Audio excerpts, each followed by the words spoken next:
valedictorian this year is an accomplished young man, academically, athletically, and artistically.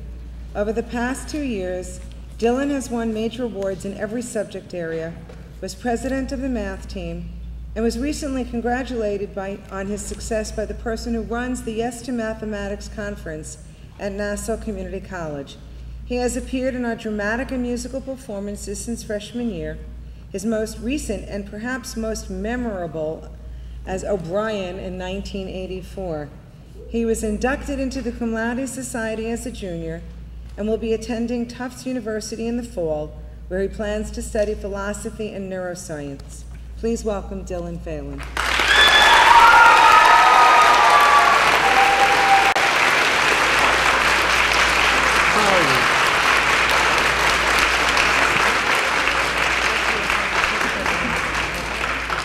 Oh, yes, I do want one of these. Okay. I'm going to be up here for a while. Hello, everyone. How are you doing today? My goodness, they're labeled. They're labeled. Did you find one? I've got it. Consider this the mid-game stretch. So everyone just take a moment, take a breath.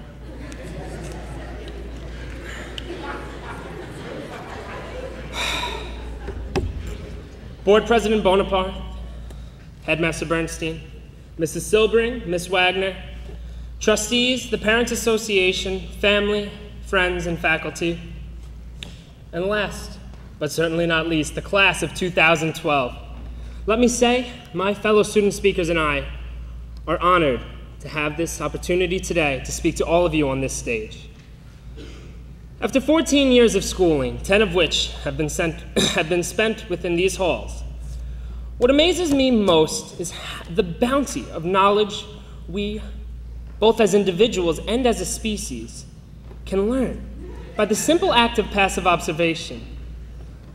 We know, for example, that the sun rises and sets each day, emerging each morning in the eastern horizon, setting each evening on its western bed. We know, for example, that if we stare for too long at that same sphere of flaming hydrogen and helium, the eyes that were once mesmerized by its gaze will burn with a near indescribable intensity. Implementing our 5 most basic senses, we gather an astounding, albeit rudimentary, comprehension of a vastly complex universe. But that's not enough. We, the human race, astounded and fascinated and absolutely puzzled by the vastly complex universe before us, articulate that we yearn for more than just this rudimentary understanding. We crave a knowledge that is all-encompassing, and our desire for data and explanation, a desire that's immeasurable, insatiable, condenses into a single utterance. It's when we ask why. And without this longing for knowledge, our species would suddenly begin to stagnate. Progress would be reduced to just another word for dumb luck. Had we never understood why it is we get sick, immunizations for malaria and flu vaccines would have been virtually impossible to create. If we didn't understand why some objects float and some sink in liquids, warships constructed from steel would be virtually inconceivable. And if physics, if chemistry, biology, philosophy, mathematics, just a few of the mighty tools with which we deconstruct the whys of our universe, if all of them were non-existent, nearly every luxury that we denizens of the 21st century have grown accustomed to would be inconceivable. Our phones, our computers, our iPods and iPads, the cars that drove us here today, the lights that illuminate me and my fellow graduates, the microphone that carries my voice through these halls, none of it would be possible. Instead, our lives would be plagued with some slipshod pseudoscience and mysticism, devoid of the technology we have today, and stripped of the logical backbone with which the 21st century is buttressed. Well, why progress, you may ask yourselves? What makes that end any more desirable than ignorant happiness or flagrant hedonism, more commonly referred to today as #YOLO, 2012? If that is a question you have, an honest and well-meant question, then I'm afraid I cannot persuade you one way or another.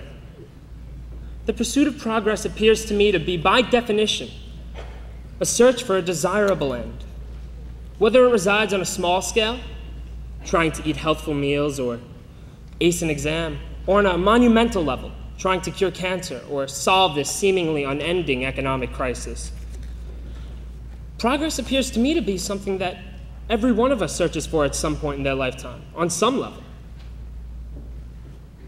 And the whys that we ask in our lifetimes may be scientific, like why does a barometer rise when air pressure increases? They may be emotional, as in why do I care so much about what everyone else thinks? And they may be teleological, like why do we humans exist? But every why is crucial. By questioning and decrypting the basic mechanisms of our universe, we all become that much closer to reaching our own personal goals and engineering for ourselves and for others a world that is that much closer to excellence. Of course, why is far from the only question we need to ask.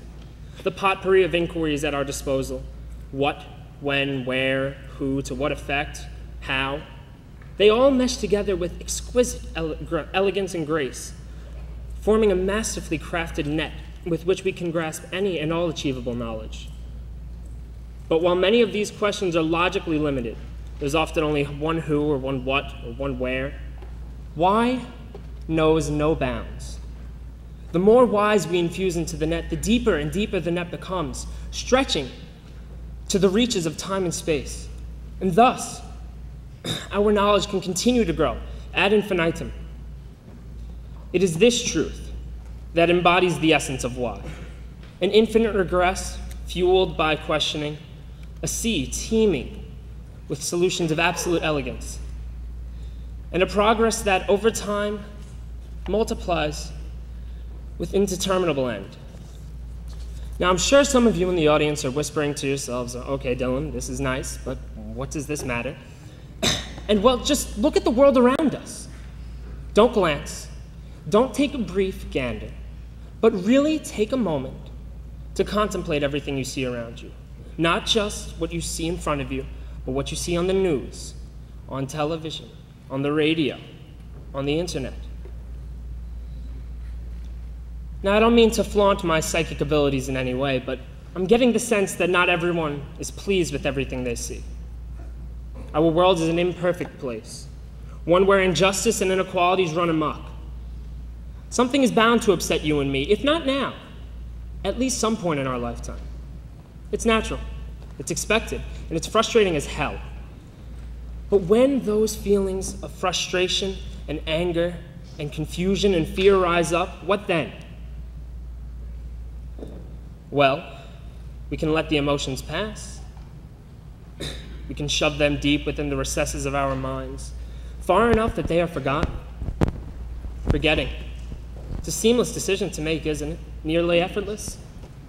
And wouldn't it be great if that solved the problem? But it doesn't. No, instead we must ask ourselves, why? Ask the questions that make your heart race and your palms sweat. Ask the questions that bring trepidation to the forefront of your mind, and not just subconsciously, but aloud for all to hear. For when you are the first to stand against injustice and intolerance, and ask questions against authority, others always follow. Do the names SOPA and PIPA ring a bell to anyone in the audience? Put forth a few months ago as an innocent effort to stop online piracy, SOPA and PIPA would have had devastating effects on internet free speech. And the reason why nobody here ever read the headlines, SOPA and PIPA pass, is because people, women and men like me and you, contacted their government officials and made sure that their voices were heard. In our past 4 years of high school, while my fellow students and I have been busy learning history, men and women and children all around us have been living it. We are all familiar with Arab Spring, if not by the name, at least in the news. Uprisings all across the Middle East, wars against unlawful and tyrannical leaders have been ongoing since December 10th, 2010. In Libya, Yemen, Egypt, and Tunisia, just 4 of the countries involved, those oppressive rulers have been toppled. And this major shift didn't just occur because people saw the cruelty and injustice and let it go. They took a stand. And the results? Progress. Don't you see? This is our potential. This is what we're capable of. Change, amelioration, justice. This is what history has shown we can do when we just raise our voices, when we just ask questions. And this is what I'm asking all of you, not just my fellow graduates here on the stage, but all of you in the audience. Make yourselves heard. Ask questions. Demand to know why the systems and rules we have in place are in place. And listen attentively to the answers you don't want to hear. But don't let your unhappiness suffice. Work towards improving not just your own state of living, but the state of living of all of those around you. Why? Because it matters. Thank you.